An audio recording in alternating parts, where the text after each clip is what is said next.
Xin chào cả nhà nha.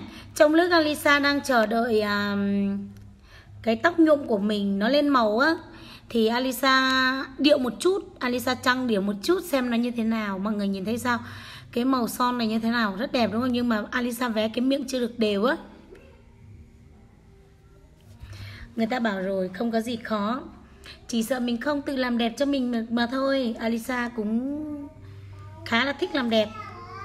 Tết thì mùa Covid rồi, không đi đâu được nữa. Alisa ở nhà tự thưởng cho mình một quả màu tóc mới. Hôm nay là màu tóc nâu đen mọi người nha. Nhá dòng nữa. Ta chỉ nó mua một cái má chế Alisa thọ chỉ mua từ nữa. Nhau chế kho và chế cái chế so chế.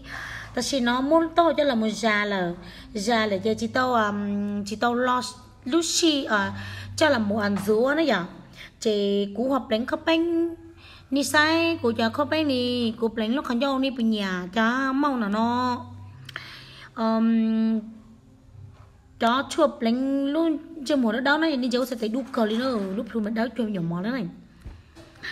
Chị tỏ im mình chỉ theo nó khổ là nó chỉ còn dứa đó hầu thì chị nói chị của nhau chị sư chị nhung nhung xe chị màu hóa tư là chị to màu hóa tư là dưới tránh cờ nữa.